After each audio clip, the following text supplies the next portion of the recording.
दोस्तों, मैं फ़कीर हुसैन अपने चैनल में आपका इस्तकबाल करता हूं। आज मैं आपके सामने पेश करूंगा जवाहर नवोदय विद्यालय के क्लास 6 की एंट्रेंस टेस्ट जो 2023 में हुआ है। परीक्षण पुस्तिका कोड जो है वो H है। जवाहर नवोदय विद्यालय की क्लास 6 की एंट्रेंस टेस्ट में जो पेपर आता है उसमें प्रश्न जो होते हैं वो 80 होते हैं और अधिकतम अंक जो 100 होते हैं और समय आपको 2 घंटे दिया जाता है। इसमें 40 प्रश्न मानसिक योग्यता परीक्षण खंड 1, खंड 2 होता है अंक गणित परीक्षण और खंड 3 होता है भाषा परीक्षण। अंकगणित परीक्षण में और भाषा परीक्षण में 20-20 प्रश्न होते हैं और मानसिक योग्यता परीक्षण में 40 प्रश्न यानी कुल 80 प्रश्न और अधिकतम अंक 100 होते हैं। तो आज हम इस वीडियो में खंड 2 अंकगणित परीक्षण का सॉल्यूशन पेश कर रहे हैं। ये 40 प्रश्न हो गए हमारे मानसिक योग्यता परीक्षण के, 41 से शुरू होंगे अंकगणित परीक्षण के। तो ये है अंकगणित परीक्षण का पहला प्रश्न। संख्या जो 4 या अधिक अंकों की है 8 से भाज्य है यदि 4 अंकों की है या 4 से अधिक अंकों की संख्या है वो 8 से भाज्य होगी कब?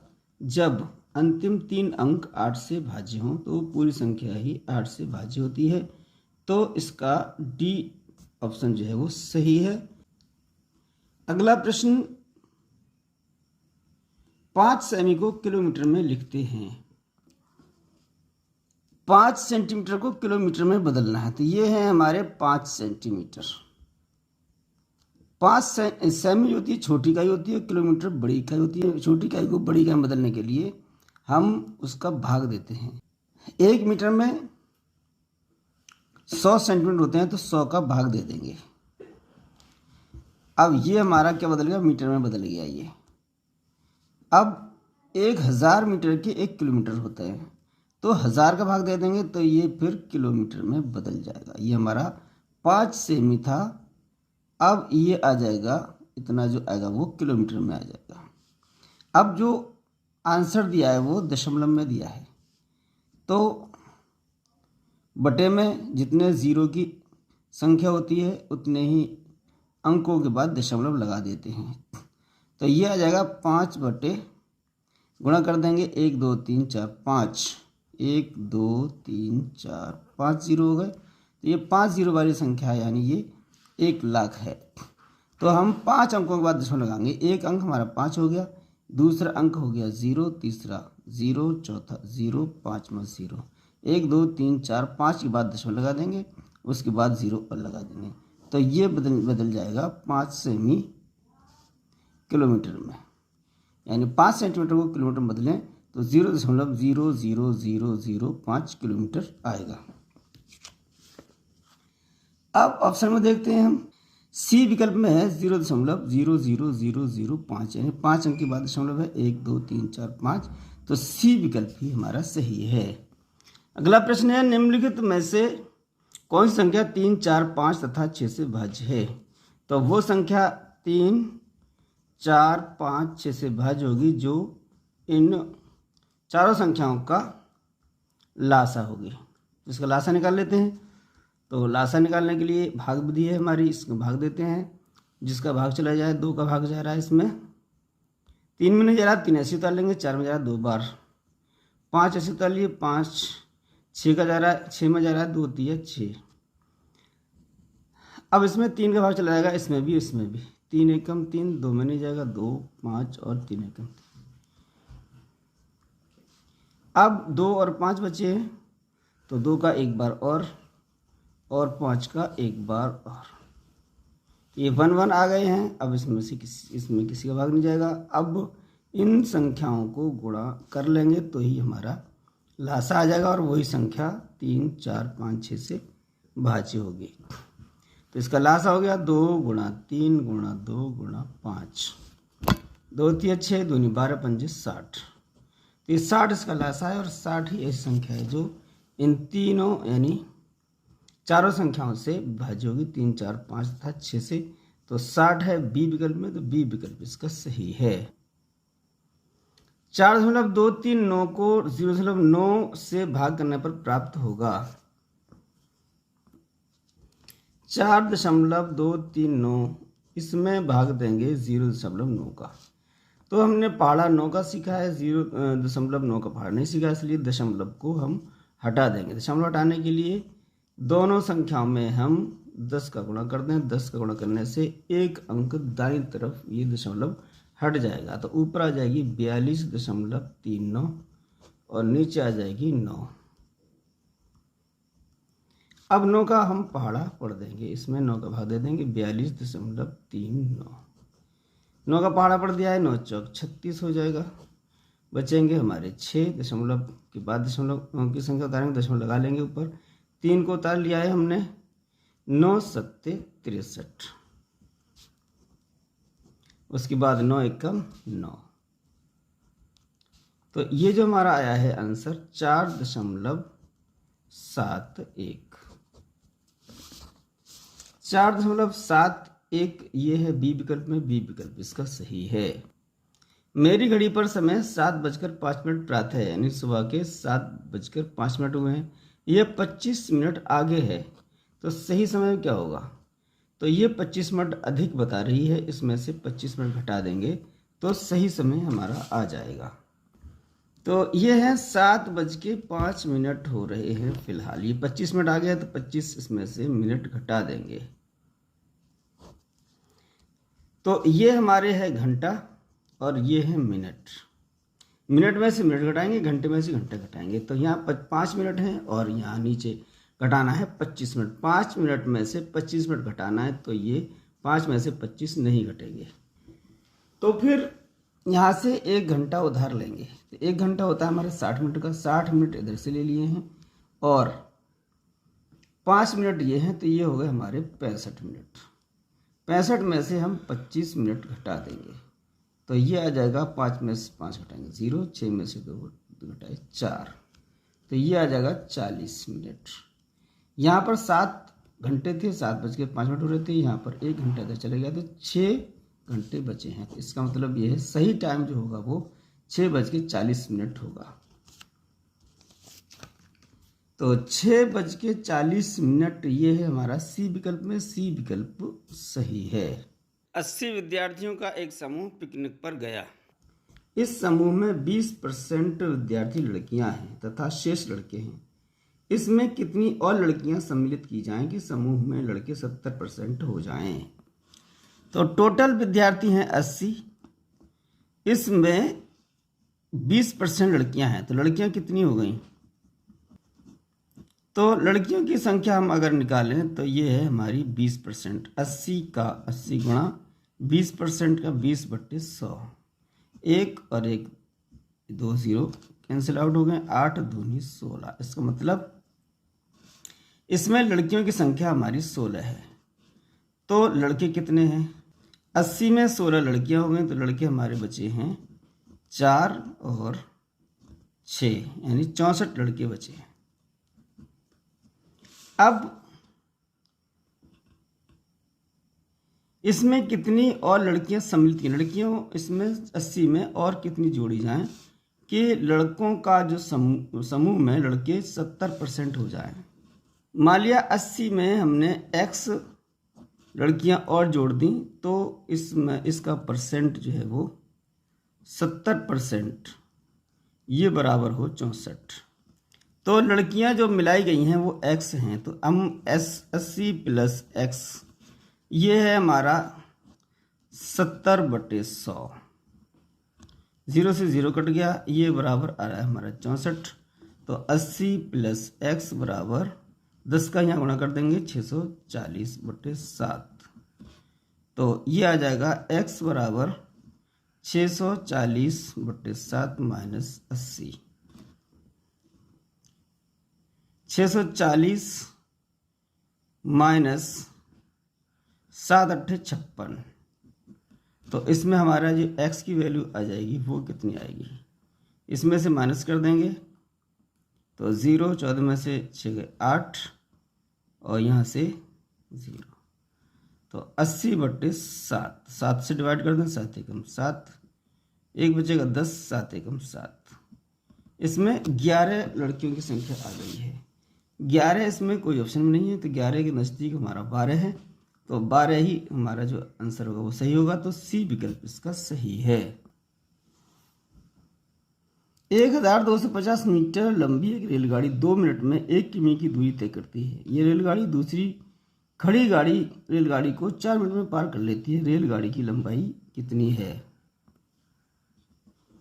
तो इसको हल करने के लिए यहाँ पर किलोमीटर दिया है, या मीटर दिया है, या मिनट दिया है, और आंसर हमारा मीटर में दिया गया है, तो किलोमीटर को भी मीटर में बदल देंगे। तो एक रेलगाड़ी है 1250 मीटर लंबाई है।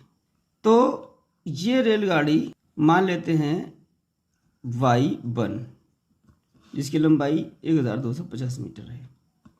अब इस Y1 की चाल कितनी होगी? यानी पहली गाड़ी की चाल, Y1 की चाल हो जाएगी, चाल होती है दूरी बटे समय। दूरी 1 किलोमीटर है, तो 1 किलोमीटर में 1000 मीटर होते हैं। सारी जो लंबाई है मीटर में बदल लेते हैं। समय कितना है? 2 मिनट लगता है, तो इसका मतलब है 500 मीटर, 2 से कट जाएगा, 2 पंजे 10, 500 मीटर पर मिनट की चाल है उसकी, यानी 500 मीटर 1 मिनट में वो जाएगी। रेलगाड़ी दूसरी रेलगाड़ी 4 मिनट पार कर लेती है। अब एक रेलगाड़ी और है, ये रेलगाड़ी है, इसकी लंबाई हमें पता नहीं है, इसकी लंबाई ये निकालना है जो खड़ी गाड़ी है, इसकी x मान लेते हैं। अब ये Y1 जो रेलगाड़ी है इसको पार करेगी, यहाँ से शुरू होगी, इसकी लंबाई हमारी 1250 मीटर है। इसको यहाँ से शुरू करेगी, जिसे पार करेगी तो यह अपनी दूरी चलेगी, और फिर इसकी दूरी चलने के बाद फिर अपनी दूरी चलेगी। तो ये जो दूरी चलेगी, इतनी दूरी चलेगी, कितनी? इसकी x और इसकी 1250। तो अब उसकी जो दूरी आ गई वो आ गई x प्लस 1250 मीटर। समय हमारा दिया गया है, कितना है? 4 मिनट। चाल हमारे पास मौजूद है 500 मीटर पर मिनट। अब फॉर्मूला हमारा लगा देते हैं, दूरी बराबर चाल गुणा समय। दूरी कितनी है? x plus 1250। चाल कितनी है? 500, और समय कितना है? 4 मिनट। तो x प्लस 1250 बराबर 4 पंजे 20, 2000। तो x दूरी आ जाएगी 2000 ऋण 1250, यानी 750 मीटर। यानी जो गाड़ी है वो उसकी लंबाई 750 मीटर होगी। तो सी विकल्प इसका सही है। अगला प्रश्न है, रहीम ने दिनेश से 10 अंक अधिक प्राप्त किए। जॉर्ज ने रहीम से 25 अंक कम प्राप्त किए। सभी तीनों के अंकों का योग 235 है। जॉर्ज ने अंक प्राप्त किए, जॉर्ज के अंक कितने होंगे? रहीम ने दिनेश से 10 अंक अधिक प्राप्त किए हैं, तो रहीम के अंक 10 अधिक हैं दिनेश से। तो दिनेश के पता नहीं कितने हैं, तो मान लेते हैं दिनेश के अंक x हैं, तो फिर रहीम के अंक हमें मालूम है कि x से 10 अधिक हैं, यानी x प्लस 10 अंक हो जाएंगे। अब जॉर्ज ने रहीम से 25 अंक कम प्राप्त किए, तो रहीम से 25 कम है, तो इसमें से 25 घटा देंगे, तो जॉर्ज के अंक हो जाएंगे x प्लस 10, ये हैं रहीम के अंक। इसमें से भी 25 अगर घटा दें तो ये हो जाएंगे जॉर्ज के अंक, क्योंकि जॉर्ज ने 25 अंक कम प्राप्त किए हैं। तो हमें निकालना है जॉर्ज के अंक कितने होंगे। तो जॉर्ज के अंक हमारे x के पदों में आ जाएंगे,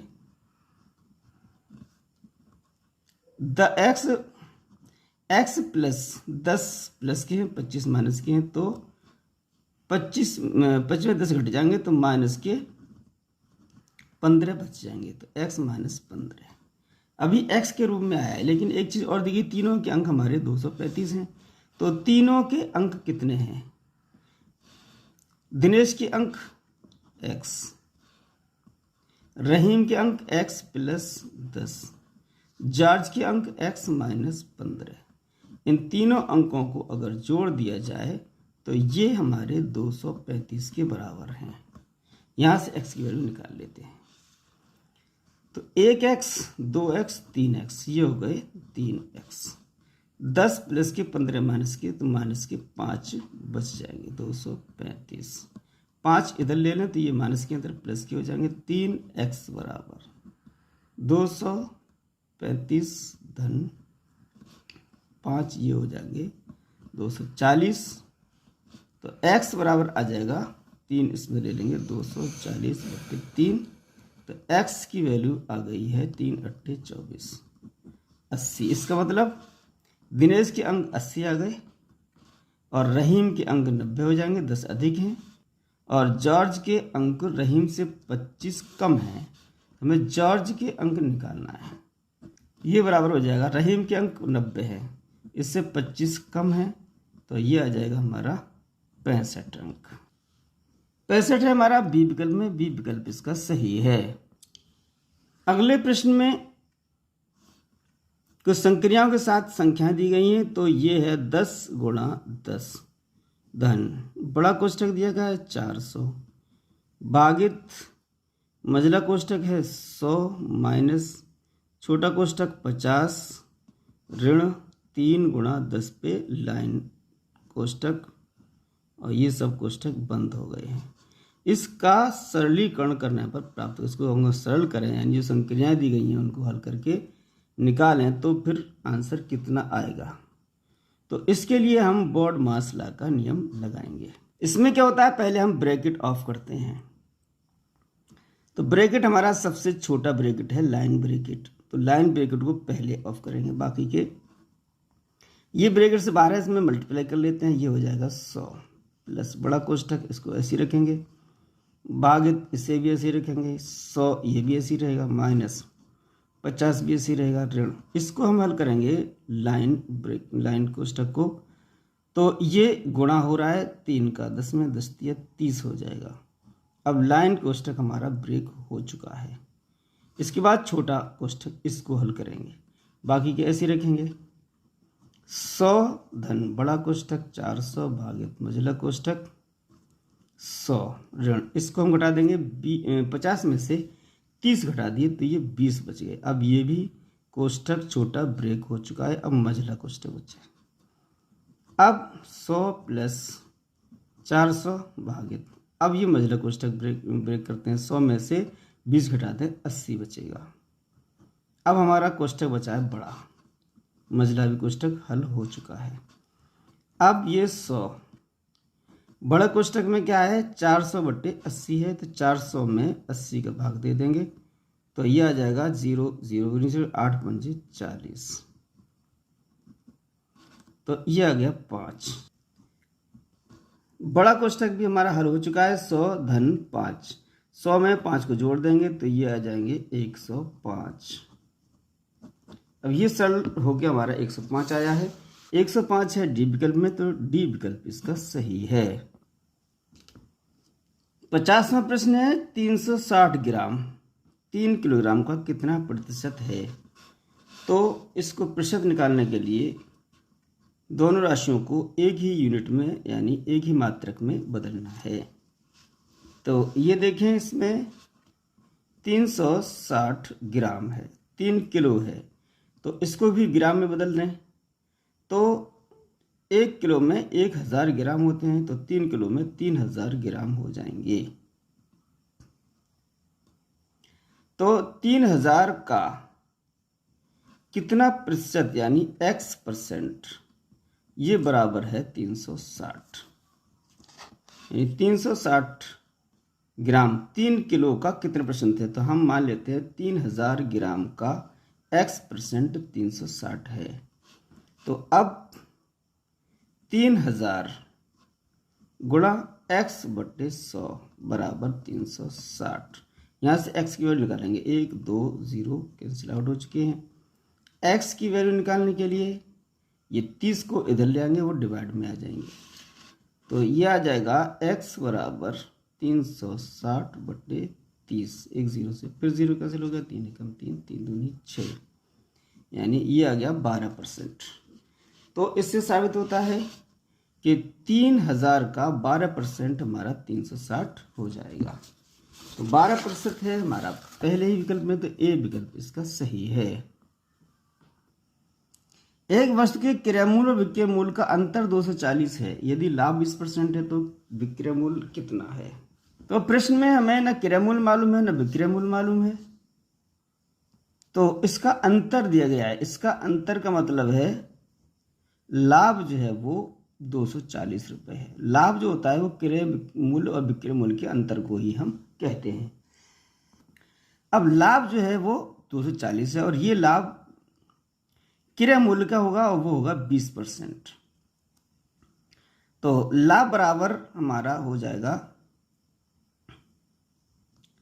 240, ये होगा क्रय मूल्य अगर x माने तो इसका 20%, यानी x गुणा 20% यानी 20/100 बराबर हो जाएगा 240। जीरो से जीरो कैंसिल हो गए, तो ये आ जाएगा x 240 गुणा 10/2, तो 2 पंजे 10, x बराबर आ जाएगा 5, 0 5 चौक 20, 5 दूनी 10 और 2 12, ये आ गया x, ये है हमारा क्रय मूल्य। तो क्रय मूल्य जो आ गया है 1200 आ गया है, और विक्रय मूल्य जो होता है वो क्रय मूल्य और लाभ के योग के बराबर होता है।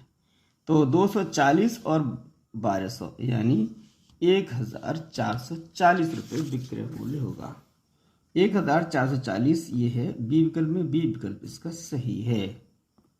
एक पानी की टंकी की लंबाई चौड़ाई ऊंचाई 11 मीटर 10 मीटर 9 मीटर है। ये टंकी पानी से 6 मीटर की ऊंचाई तक भरी हुई है। पानी टंकी का कितना भाग खाली है। ये हमारी टंकी है, इसका लंबाई 11 मीटर, चौड़ाई 10 और ऊंचाई 9 मीटर है।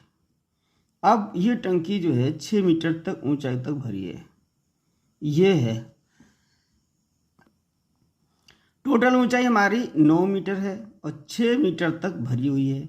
तो ये कह रहे हैं कि पानी की टंकी का कितना भाग खाली है।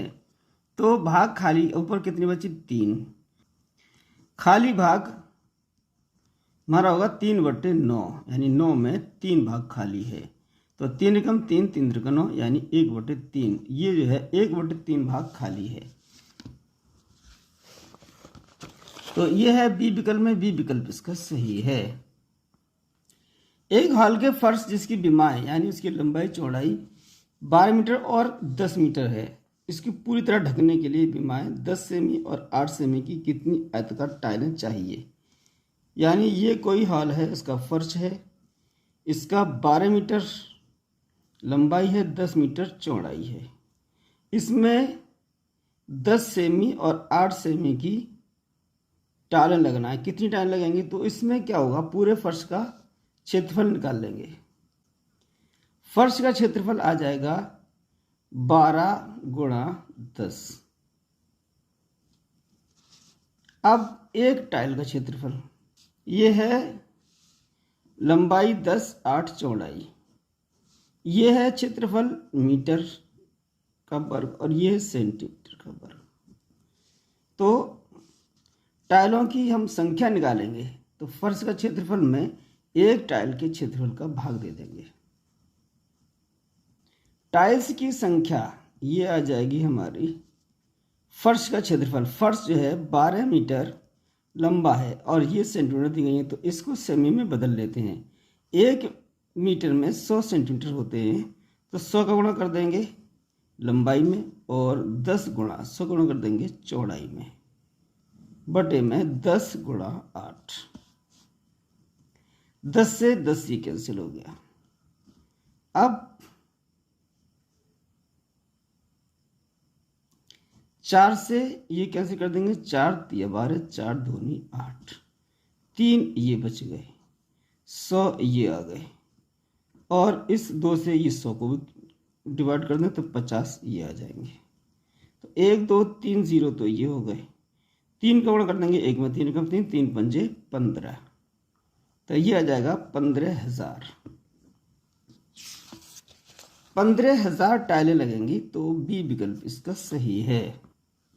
यदि एक विक्रेता एक कुर्सी को 15% लाभ के स्थान पर 8% लाभ पर बेचता है तो उसे 56 रुपये कम मिलते हैं।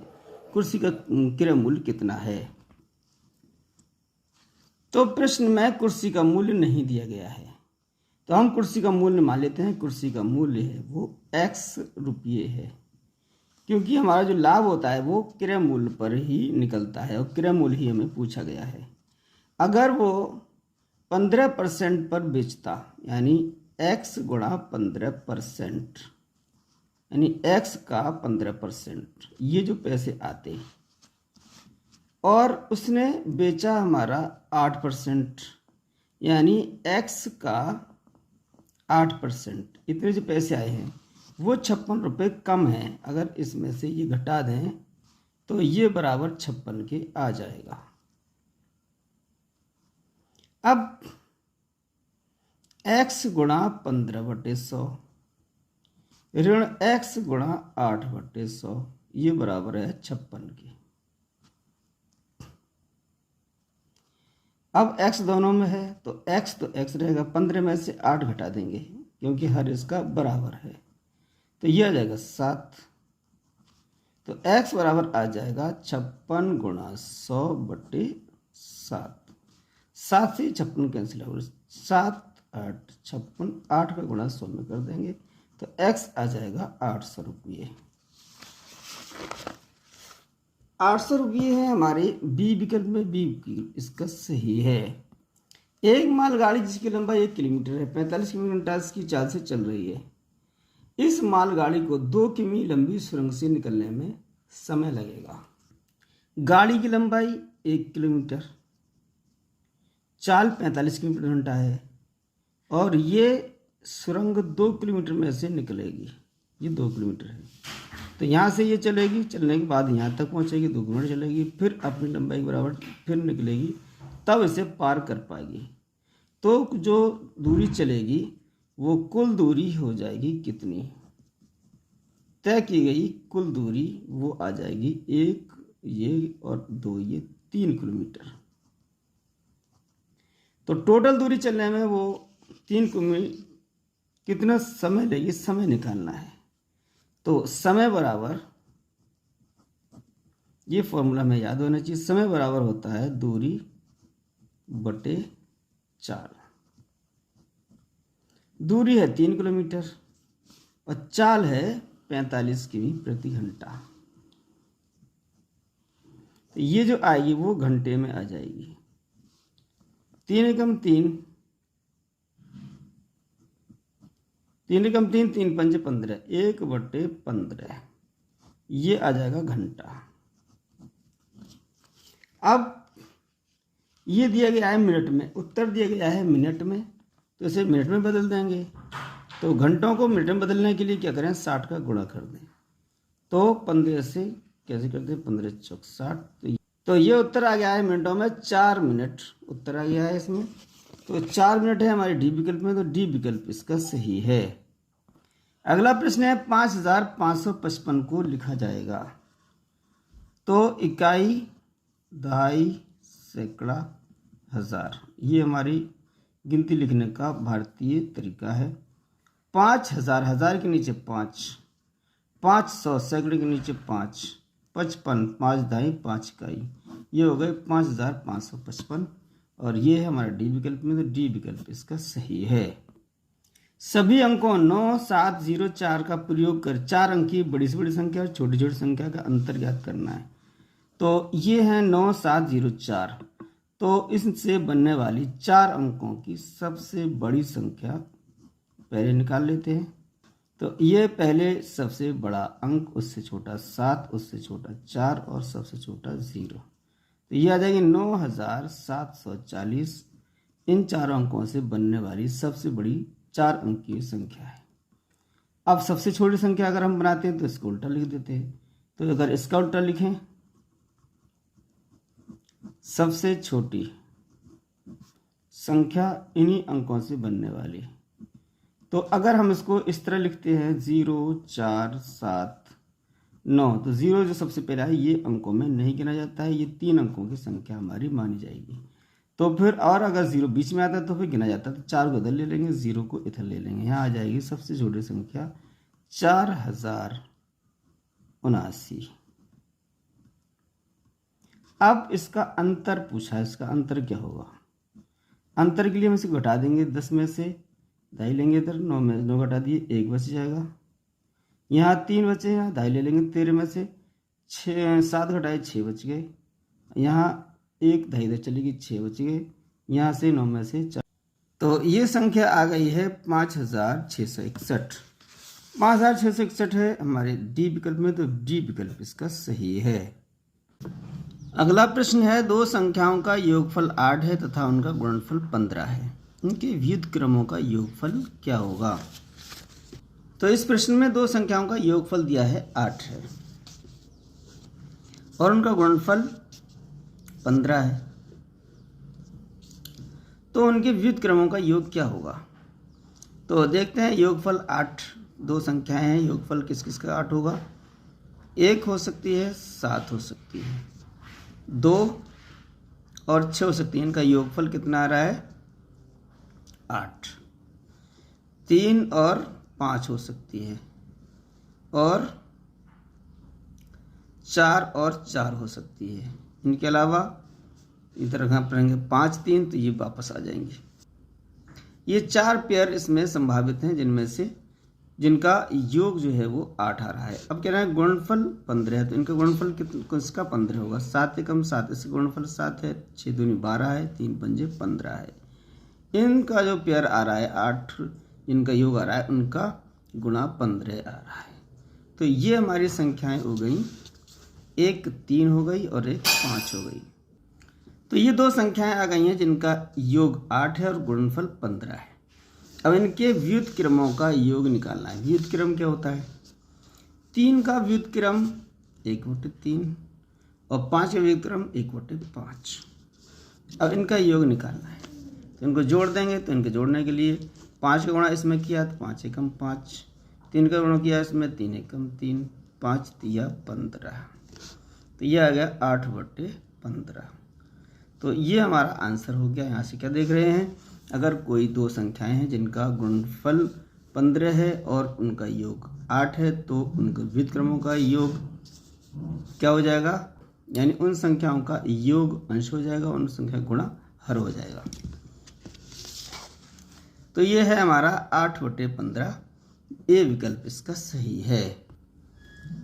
ये संख्या दी गई है, इनका महत्तम समापवर्ती निकालना है। गुणनखंड विधि से अगर हमें मासा निकालना हो, महत्तम समापवर्ती निकालना हो, तो उन संख्याओं के गुणनखंड करना पड़ते हैं। अब इस प्रश्न में जो संख्याएं हैं वो गुणनखंड के ही रूप में है, तो हम उनको वैसे ही लिख लेते हैं। ये है हमारी 2 पे घात 3 गुणा 3 पे घात 2 गुणा 5 घात 2 और गुणा 7। तीसरी संख्या है 2 पे घात 4, 3 पे घात 4 और 5 और 7 पे घात 2 इंटू 13। अब हमें इनका मासा निकालना है। तो मासा निकालने के लिए जो हमारी 2 है, जो गुणनखंड 2 है, इन तीनों में मौजूद है। तो इस गुणनखंड 2 के घातें हैं, उनमें मासा निकालने के लिए सबसे छोटी घात वाला हम लेते हैं। 2 पे घात 2 ये सबसे छोटी घात है। 3 जो है वो भी तीनों संख्याओं में गुणनखंड है, तो फिर 3 की जो न्यूनतम घात होगी वही हम लेंगे। 3 पे घात 2 ये न्यूनतम घात है 3 की, और 5 भी तीनों में मौजूद है, तो इसकी जो न्यूनतम घात है वो 1 है, तो ये 5 हो गया। तो ये हो गया हमारा मासा। मासा है 2 पे घात 2, 3 पे घात 2 और 5। ये हमारा डी विकल्प में 2 पे घात 2, 3 पे घात 2 और 5, तो डी विकल्प इसका सही है। ये है 60वां प्रश्न। ये अंकगणित परीक्षण का आखिरी प्रश्न है। यदि 3 क्रमांकित संख्याओं का योगफल 15 है, तो बीच वाली संख्या का वर्ग होगा। तो 3 संख्याओं का क्रमांक, जो लगातार आने वाली क्रमांकित संख्या वो कहलाती हैं जो लगातार आती हैं, जैसे 1 2 3 4 या 10 11 12, ये हमारी क्रमांकित संख्याएं हैं। अब इनका 3 क्रमांकित संख्याओं का योग 15 है, तो बीच वाली संख्या का वर्ग कितना होगा? तो 3 संख्याओं का योग है, इसे 3 जगह बांट लेते हैं। तो 3 जगह बांट ले लें, तो 3 पंजे 15, 5 आ गया है। तो ये 5 एक संख्या होगी, इससे पहले हम 4 ले लें और इसके बाद हम 6 ले लें, तो ये क्रमांकत आने वाली संख्याएं हो गई। अब इनको जोड़ें तो 4 और 6 10 5 15 बिल्कुल सही बैठ रही है हमारी, तीनों संख्याएं आ गई हैं। अब ये 3 संख्याएं हैं 4 5 6। अब कह रहे हैं बीच वाली संख्या का वर्ग, बीच वाली संख्या कितनी है 5, तो 5 का वर्ग हम निकालेंगे तो ये हो जाएगा 5 गुणा 5, 5 पंजे 25। तो ये उत्तर आ गया है हमारा 25। 25 है बी विकल्प में, तो बी विकल्प इसका सही है। तो दोस्तों ये था हमारा अंकगणित परीक्षण खंड 2 का सॉल्यूशन, जवाहर नवोदय विद्यालय के क्लास 6 के एंट्रेंस टेस्ट जो 2023 में हुआ है। इसके बाद हम हिंदी यानी भाषा परीक्षण के हिंदी पोर्शन का यानी खंड 3 का सॉल्यूशन लेकर हाजिर होंगे। तो हमारे हर वीडियो का नोटिफिकेशन आप तक पहुंचा, इसके लिए हमारे चैनल को सब्सक्राइब करें। और जो नवोदय विद्यालय की तैयारी कर रहे हैं और प्रीवियस क्वेश्चन पेपर्स चाहते हैं यानी उन्हें सॉल्यूशन मिल जाए, तो उनके लिए हमारे वीडियो को शेयर करें। सारे जहाँ से अच्छा हिंदुस्तान हमारा, हम बुलबुल हैं इसकी गुलस्तां हमारा।